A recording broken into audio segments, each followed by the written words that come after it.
दोस्तों, एक बड़ी मुस्कान और दिल में ढेर सारी चाहतों के साथ मैं आप सबको इस चैनल में, जिसका नाम है बिलाल मुस्तफई ऑफिशियल, वेलकम करता हूं। पहला कदम और हम साथ साथ की सीरीज में आज की डिस्कशन पाकिस्तान में तेजी से बढ़ती हुई पॉलिटिकल पोलराइजेशन से रिगार्डिंग है। फर्स्ट ऑफ ऑल मैं ये बताता चलूं, मेरा ना तो कोई सियासत से रिलेशन है, ना किसी मजहबी या सियासी लीडर से कोई ताल्लुक, लेकिन जिस तरह का इलेक्शन करवाया गया इसने हमारे पूरे सियासी सिस्टम को मुकम्मल तौर पर नंगा कर दिया।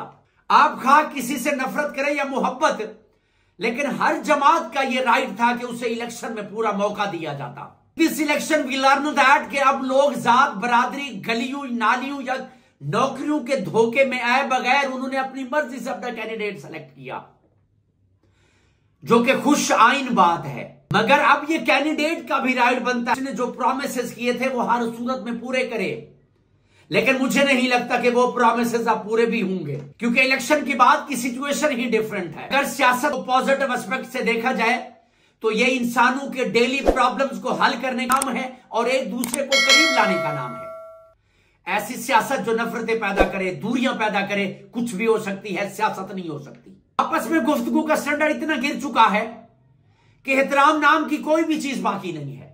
ऐसे ऐसे सीरत अहबाब की जबान बिगड़ते दिखाई देती है कि हैरत और रंज की कैफियत तारी हो जाती है। दर्जनों अहबाब एक दूसरे को सोशल मीडिया पर अनफ्रेंड कर चुके हैं।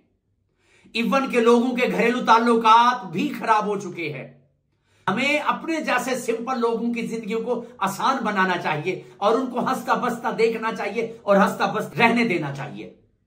दोस्तों, the main moral of this subject is कि हमें दीन के बताए हुए रास्ते पर चलना चाहिए। कहीं ऐसा ना हो कि इन पॉलिटिकल लीडर्स की वजह से हम एक दूसरे से ताल्लुकात खराब कर बैठे और इन पॉलिटिकल लीडर्स की वजह से हम दीन और ईमान से भी हाथ धो बैठे। हक और बातिल में फर्क समझें, किसी पर अपनी बात ना थोपें, पहले रिसर्च करें और सुनी सुनाई बातों को शेयर करने से अवॉइड करें। वो वाला पॉजिटिव कंटेंट जो दूसरे के लिए बेनिफिशियल हो उसी को शेयर करें। अफवाहें फैलाने वाले अनासिर से हमेशा दूर रहें, उसका हिस्सा ना बने। मोहब्बत को परवान चढ़ाएं, अच्छे मुआशरे के महज़ब शहरी बने। आइए अहद करें कि हालात की आंधी को अपने ऊपर असरअंदाज नहीं होने देंगे। एक दूसरे का हाथ थामे रहेंगे, एक कौम बने रहेंगे, मोहब्बत करते रहेंगे, एहतराम करते रहेंगे और आगे बढ़ते रहेंगे। कौन किस पार्टी को ज्वाइन करेगा हमारा इससे कोई लेना देना नहीं है। हम ये सोचते रहे कि किसने किस पार्टी को ज्वाइन किया, अगर ये पॉलिटिकल लीडर उस पार्टी को ज्वाइन करेगा तो हमारे लिए बेनिफिशियल होगा, ऐसा हो ही नहीं सकता। इस वक्त हमें जो सोचना चाहिए वो ये है कि उस पॉलिटिकल लीडर ने जो हमारे साथ प्रॉमिसेस किए थे वो कितने % पूरे होंगे, पूरे भी होंगे या नहीं होंगे, जो कि इम्पॉसिबल है।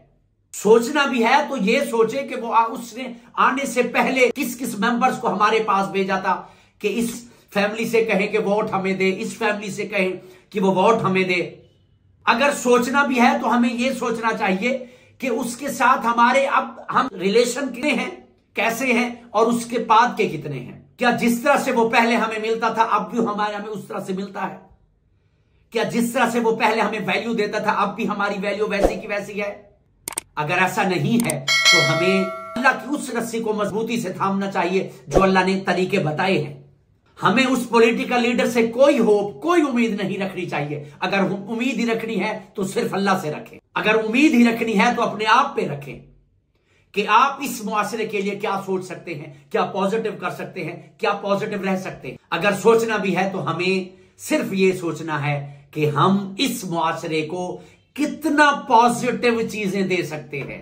स्टे ब्लेस्ड, स्टे इंस्पायर्ड, पहला कदम और हम साथ साथ।